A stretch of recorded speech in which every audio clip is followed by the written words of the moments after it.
Okay, so if you don't want to answer, you don't have to answer. Go to it, man. What were the hedonistic 80s like? Girls, girls, girls. Some drugs, All right. but we didn't really get into that. It was just, again, the success became big within a year to 2 year period that it consumed us in a way that we did. I don't think that the group knew how to be uh Well, how to receive it in that way, you know. I was And gonna ask you.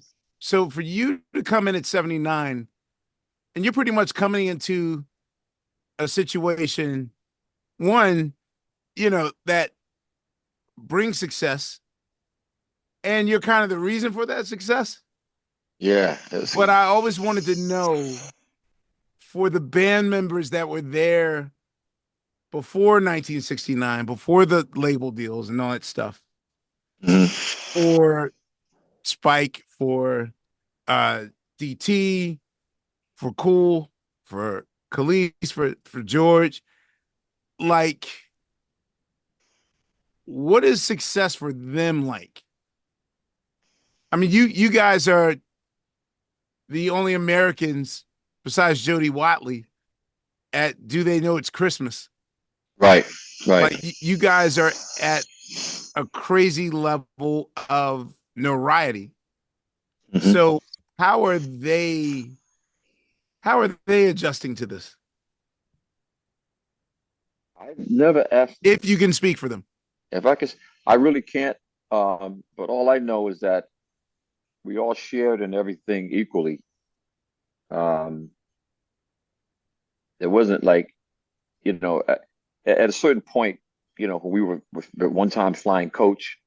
You know what I mean? Then you're flying first class. You were fully first. You know, Mhm. when the tension started happening, I started having my own car. Stuff like that happened. But when we hit the stage, it was about, let's go take this. Let's put the flag down. And all of this stuff really helped me, segue into my solo career. Right. It was a really proving ground, but I can't really speak to how they received it, whether they were overjoyed, because they never said to me, um, don't forget this is the group, or don't think you're too big and stuff like that. That came from outside the circle, And but Got when it. it was time for me to make my exit, it had reached a height where that type of tension had gotten too much, and I didn't think that they were had my back anymore. And we did a show I'll never forget, at New Year's down in Atlantic City, and I had the flu, and I was really Mhm. really sick. And of course, back then I was about 150, you know what I mean, Mhm. soaking wet. And we had been touring, and it was the end of the year, and New Year's is always Big money night. big money night. And I was sick, but I refused not to perform. And I went out there, and sound voices half gone, and I doing Cherish, and I closed my eyes, and when I tried to open them, all I saw was red. No, not an object, just a wall of red, like just red. And I froze, and I opened my eyes again, and it came open, but then it went red again, and I got scared to death, man. And I was able to walk backstage, and I pulled Kool off of somebody. I said, listen, play Jungle Boy, Hollywood Swing or something. Let me go back here and get myself together. And when I couldn't, I tried to come back out, and I left the stage. And that particular night, I'm back there, and all my family was at the audience. They ran backstage. People, even fans, were coming back saying, what's wrong? What happened? They knew something was wrong, because I've never been like this. And I'm sitting in my room, and none of the guys came over to see how I was doing except one guy, Curtis. And he told him, he said, God, can't you see this guy's sick? he can't do it. And that part hurt me more because I felt that their interest was more worrying about making the money The than brand, a then guy who been here since the label was gonna drop you guys in the 70s, and we got together, and it was never I never claimed it was just me, never had that attitude. But to get to this point and you don't even come back to check on the guy, and I said, that's it. And I left. that's how you And left the group. yeah, that night I called my family and I said, I got it. I can't do this anymore. So it was obvious, back to your question, that they must have felt something along the way, more than what I, you know, felt of them, because I never looked at them any other way except what we did. And but that was a rough time because I was really, really sick, but I never let on. And I've had that many times over the years. I was not well, and I still did shows, because I knew I had more responsibility than just myself. They had families, themselves. We had records to break, and sacrifice, man. You can do this. And many times I just go back to my room and taking myrrh and ginseng and all these different things. And I mean, Clifford Adams, he was into all of that, and he would bring me Hmm. Golden Seal, and I'm like, trying to get right. So, but I never let on. Hey, man, I can't sing tonight.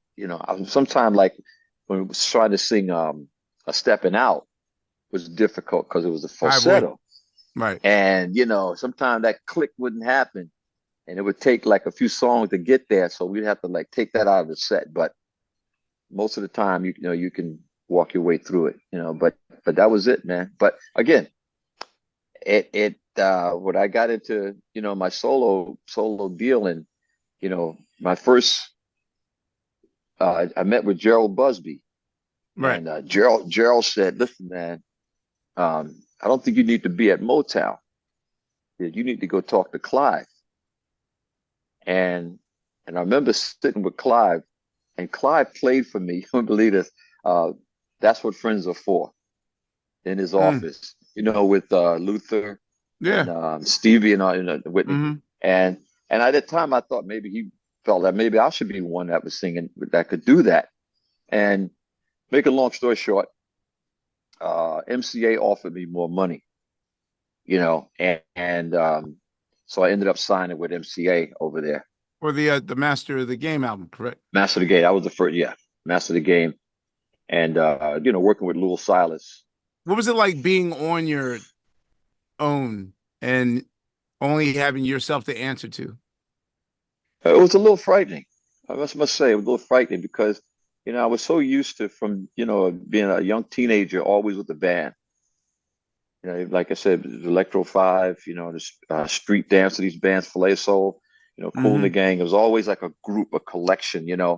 And when I got out there, I realized that I didn't know as much as I needed to know about how to really uh, structure songs like complete. You know what I mean? I could do parts and things like that, and lyrics, but I didn't.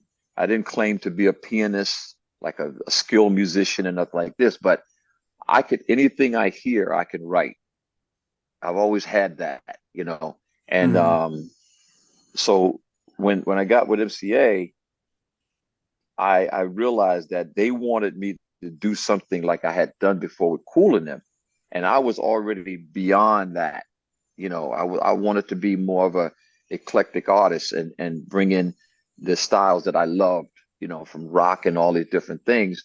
And so I hooked up with this guy named Dennis Mikowski, and Okay. he introduced me to James Ingram, Tata Vega, Rose Stone, Phil Perry, James, Hmm. Jeff Porcaro, Paulinho da Costa, and I was like, okay, this is this. I love this collection right here, and that's when I started working on Master of the Game. And plus, publishers were sending me songs uh, to Got it. uh, to choose from, and that kind of helped me a lot. But Lul, he was there the whole time. trying to help me get a hit record. Because again, I got paid well, and the record company was just kind of letting me do what I wanted to do. And the first single, I still think they picked the wrong song. They picked the other song, Sister Rosa, and I did a video with Michael Peters, who did Thriller, with Yeah. Michael and all that Mhm. stuff.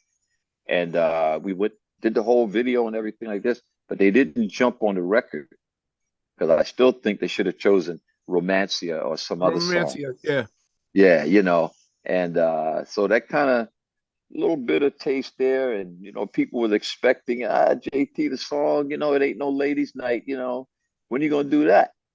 And Right, I was doing my interviews, I tell everybody, I said, well, I did that, and my mind isn't there now. And that's when I think Bobby Brown hit or New Edition, right. and Bobby was Really blowing the cool. doors out, right Hmm. there. And they said, well, won't you give me something like that? And I said, didn't you talk to Bobby? And it's like, well, man, we tried to be like what you Right, did, right. so Exactly. how you guys telling me to do something like that? So it started. That's when the mill started turning, and we knew we had to, kind of go back at it, and even with James Ingram and all these guys on, they still didn't, promote it the right way.